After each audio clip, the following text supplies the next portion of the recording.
Total condemnation for the bid to get a $400 million jet from Qatar. Conservatives rebuking it as a blatant grift. Elected Republicans opposing this and really trying to duck what they see as obvious political blowback for something they want no part of.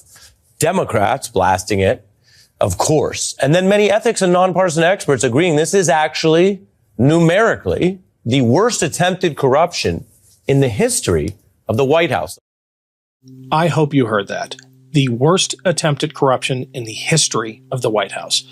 And that is saying a lot because the Trump administration has broken every record when it comes to corruption, from the $2 billion given by Saudi Arabia to Trump's utterly unqualified son-in-law to start a hedge fund, to the crypto scams that prey upon Trump's own supporters. But this one, a gift of a 747 from Qatar for Trump's personal use after he leaves office, this one may have crossed the line. And here to talk about it, after literally thousands of you asked for more of them, are ex-Navy SEAL Dan Barkhuff and ex-Navy Task Group Commander Bobby Jones. And don't forget to follow them on Valor Media Network's YouTube channel. The link is below, or just search for Valor Media Network on YouTube. Thanks for the support. Okay, so you probably just saw a clip of a $400 million gift from the Qatari government to President Donald Trump. And he is hypothesized and said that he will use it as the new Air Force One. And then when he leaves office, whenever that is, according to him, he will then use it for his presidential library. This is the most blatant, corrupt thing I think I have ever seen an American president do and try to get away with. Are you kidding me? $400 million, Dan. $400 million. So how much? Well, what do you get in return for that? Okay, so there's so much. So that's the question. So there's the corruption angle, right, guys? There's a lot of. Yes. Obviously, This is quid pro quo. Trump is famously transactional and all, even the people who like him, that's the only way he works. Even the people who like Trump, they tout that as a positive, right? Like he is, real politic, like, Henry Kissinger on steroids, whatever. But he's not doing anything for anyone out of the goodness of their heart, nor does he necessarily expect them to do anything for him. This is a business transaction, folks. This is nothing to do with, we just want you to have a gift of $400 million. So what is that buying you, Dan? You're giving almost a $500 million aircraft to a man that, one, loves planes, two, his entire life is dealt in transactions, like you said. Three, the first place he went in his first administration was to the Middle East on his first foreign trip. Right. Same thing this time. Let's remember. And four, he signed off on a new Air Force One on his way out of his first term. Therefore, there is no need to get a new Air Force One built by a foreign government. It is literally a Trojan horse that is gold plated. We don't know what and people are like, well, they can pull it apart and put it back together. I don't care. Since when does the United States of America accept other countries' military equipment here in the post-World War II world order? Because if it's Air Force One and has that designation, that means it will be part of the United States Air Force. This is not, it's so cliche to be like, this is a Trojan horse, but it obviously is, right? Like, we spy on people all the time. All people spy on us all the time. This is the way the world works. Do you know who spied us on World War II? The Germans, the Russians, the Japanese, all these people. You know who else? The British. The British spy on us in World War II. We spy on our allies. We spy on our enemies. We do it all the time. So Qatar is not giving let's say for a second that they did this with the best of intentions and actually are gifting this $400 million aircraft to Donald Trump. So then you have to assume that people like the Russians have had no access to this. None of the parts were made at any point. Right, at any point. We just saw a an Israeli intelligence operation against Hamas maybe a year ago where they blew up all these pagers all of a sudden that had gone through Taiwan.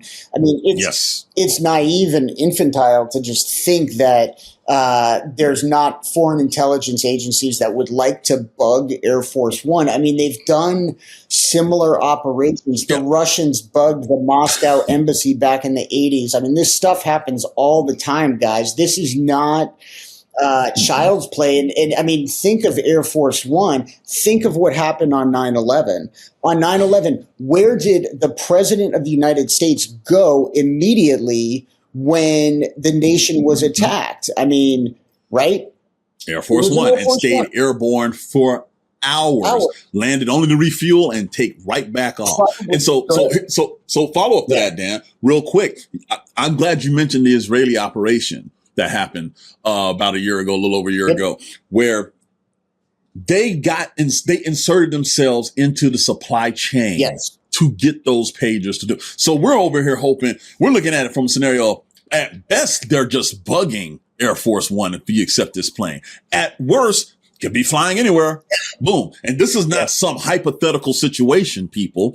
This has been proven to happen. And if you want to get at the most powerful military in the world, and all of those leaders that'll be riding Air Force One. How many times does the president go with another cabinet secretary on Air Force One? The biggest press personalities, the press pool that travels with him, other diplomats, CEOs that are trying to talk to him about these various issues. They're all put at risk. Why? Because of this man's ego.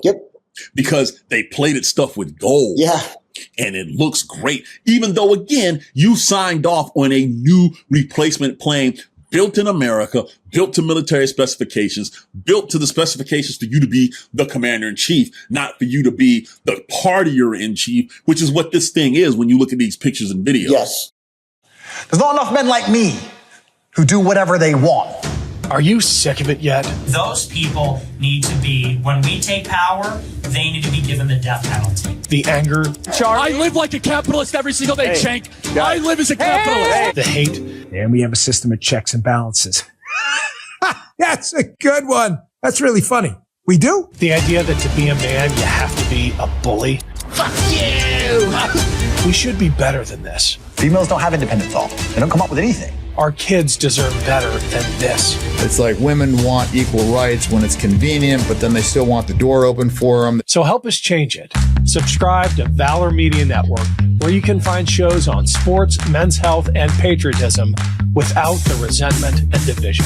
True strength is about discipline, resilience, and service. If you've wondered where all the positive role models are, especially for young men, check out Navy SEAL Dan Barkhuff and Commander Bobby Jones as they share stories of service and sacrifice. Being good at being a man is about what you do for others and not what you do for yourself.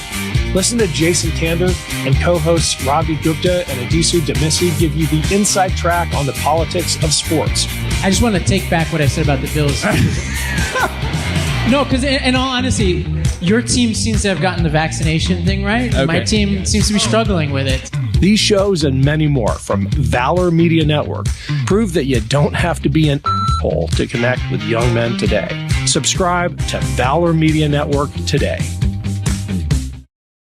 It is a Trojan horse. It is an accident waiting to happen. It is, in the best possible scenario, it is a huge bribe to Donald Trump, who likes huge bribes. And what did they get in return? By the way, you talking about bribe. Trump's sons have been in the Middle East prior to him arriving to look and accept this plane. Sure. Now, let's go back. I'm old enough to remember when Joseph Biden was in office and they went after Hunter Biden for all of the business stuff, all the corruption, blah, blah, blah. And I remember how people like Jim Jordan leading that charge, and he's a man of the people because his sleeves rolled up and he wears no jacket in Congress, going after the Biden family. They call them the Biden crime family, all this stuff. But I'm also old enough to remember Donald Trump's son-in-law, Jared Kushner, doing the same exact stuff in the first administration. No, it was still much more effective. The Trumps and Kushners have been much better at getting bribes than the Bidens were. I mean, let's be honest, right? Like Jared Kushner got a $2 billion sweetheart deal to bail their building Saudi Arabia, which it's also sort of at odds with MAGA's kind of worldview. I mean, right? Like they are the staunchest of kind of pro Netanyahu apologists, and Qatar works hand in hand with Hamas. I was just about to bring that up, and that's the thing that blows your mind, right? Yeah, we have an air base in Qatar, right? I mean, huge. Been there multiple times. You've been there. I've been there all the time. Got a Starbucks. Yeah. I think it was green beans, man, right? Is that what it, well, they put them in the little Starbucks cups, though, so I assumed it was Starbucks. Yeah, I mean, I thought it was green beans when I was there. But anyway, it's an interesting story, guys. It hopefully will not come to pass. You're already hearing even the craziest people in MAGA land, like Laura Loomer, speak out against it. Yes. It's eye-popping. It's a Rubicon that you cannot uncross. And the final thing that I would say about just this, right? I cannot think of someone who has more nakedly tried to use the office of president to enrich themselves. And up to this point, he's been doing it, but Congress has been silent. Part of the reason is because Congress has also profited off of some of the stuff he's done too. The manipulation of the markets with the tariffs and stuff. There are Congress members that have made a ton of money here since he's come back into office. A ton. One, Marjorie Taylor Greene, who doesn't want to answer that question, but magically she knew when to buy, when to sell, et cetera, right? But this is so ridiculously over the top. It's so grandiose, right? And I think part of the reason people are disgusted by it, like you said, Laura Loomer and other hardcore MAGA people, is because it's so nastily gaudy.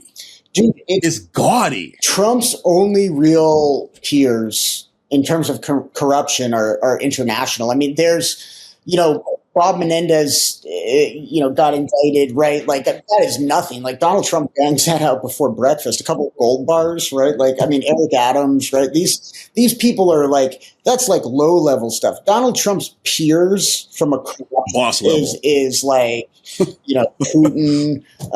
Slobodan Milosevic, probably Pol Pot. Hugo Chavez. Right?